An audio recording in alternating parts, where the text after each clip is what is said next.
Okay, so when your clients are buying a property, they may ask you, what is an easement? And the easiest thing to explain an easement is just look at your common house that you have, because there might be several easements in place, okay? So here we have a happy house, and your client is asking you, well, what is this easement for the driveway?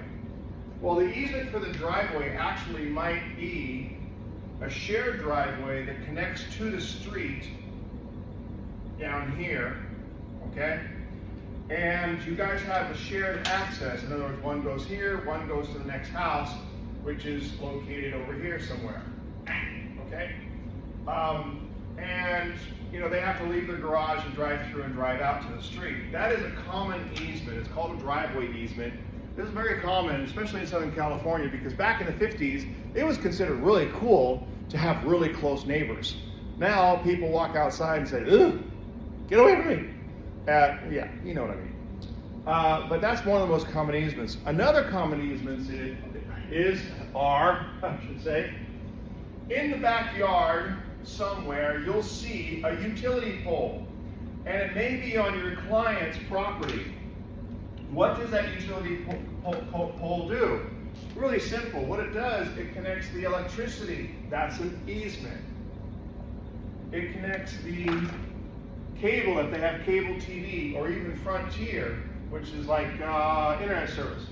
So cable, internet, that's an easement because it's going over the property line. It could also be connecting that electricity to your next door neighbor as well. What's another common easement?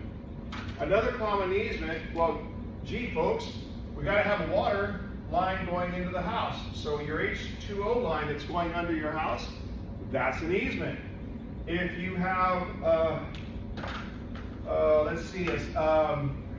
your sewer line going back out to the street, that is an easement.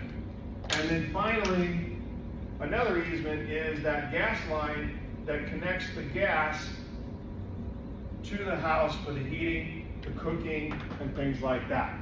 These are all examples of an easement.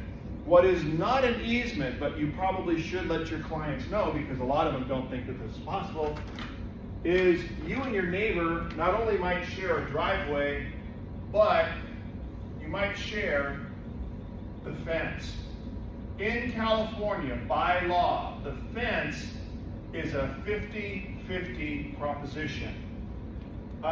For example, during a heavy storm during 2005, at my very first duplex, my next door neighbor lived in the front unit, and they had a fourplex. And during a heavy rainstorm, it was the year that we had like 36 inches of rain. It was some ridiculous number. Very strong storm, and sure enough, the fence blew down. Why? Because the termites had been eating at it. And we weren't aware of it because it was all hidden because of all the flowers and stuff that we had on both sides of the fence. The fence breaks down. And the fence guy, we had 3 guys come out, and all of them said, you know what, you just can't save the fence. It's got too many termites in it. And they showed me when they broke apart one of the posts, literally the termites fell out of the poor thing.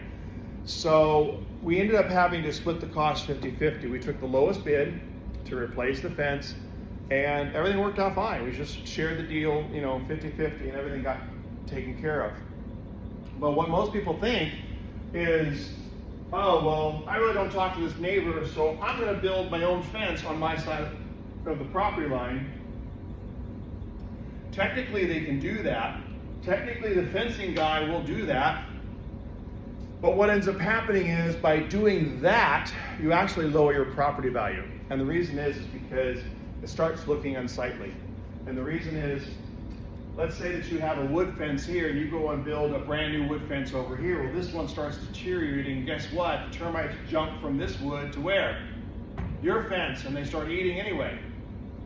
Or this person says, well, screw you, I'm going to put up a white plastic fence on my side, and now you just have 3 fences, and everything's ugly. And not only that, what ends up happening is, to be quite honest, you probably know somebody who has a situation. A lot of weeds and stuff start growing in underneath the fences, and now it really looks ugly, okay? There's another situation that might occur too. Let's say that there's another fence on this side, and some idiot in the past, not you yourself per se, planted a tree next to a fence. Big no-no. It's called roots. And roots damage fences, okay? If the roots can damage the freeway, it's certainly going to damage a wood fence, right? So what ends up happening is you may have to repair the fence. But let's assume also that this lovely tree is carrying green gold. What's green gold? They're called avocados, and they ain't cheap, right? So let's say it's got avocados all over the place. Technically, by law, the avocados on your side of the fence, if they fall on this side of the fence, they're yours. But if some of these avocados fall on the other side of the fence, they're theirs, because your branches are hanging over the property line, okay? You can't sit there and start cutting down the branches because you don't want them to have avocados. I mean, I guess you could try to get away with it. The police aren't really going to do anything. They might cite you. They might send you a little ticket in the mail, which is nothing. But to be honest with you, it's better to have friendly neighbors and let them have all the guacamole they can eat than be an unfriendly neighbor, because trust me, one bad neighbor in the neighborhood ruins the whole neighborhood, okay? And it kills your dream as well, because you moved here because you wanted to have a nice family home or a family duplex, live in one unit, rent out the other one in the back, and you wanted to be able to, you know, live out a nice financial future for your family. The last thing you want to do is make enemies on both sides, okay? So this is a common explanation of easement. Another explanation of easement also has to do with driving as well, and is one that's cited in the book as well, and that is you have two lots, one behind the other, and one is the subservient lot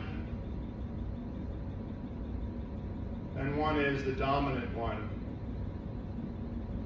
And the subservient one is because this guy has been driving across your property with an easement to get to his property, which is behind you.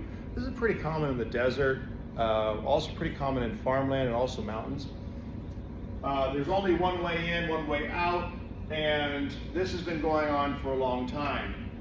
To end this easement, the subservient person can either give them a legal easement for part of his land to go in and out. The dominant one can buy the subservient out and have one big lot. Or what is most commonly happens is eventually the government comes in and builds some kind of roadway. And then the easement will be discontinued because now both properties will have direct access to a road rather than have to drive through the other one, okay? I don't know if you can see that. So again, the dominant person is the one that's controlling the easement. They're driving across the subservient lot to get to a road or access elsewhere. There's only three ways you can deal with this. Is the subservient tenant gives them a written legal easement to do that, or the dominant tenant buys a subservient one and makes one big lot, or what eventually happens, and almost 80% of the time that this happens, another road gets built so that everybody has access to that land and to the road, okay? So that's the easiest way to explain an easement to your clients and for you to understand how easements work. If you have any questions, email me. Thank you. Beep. Beep.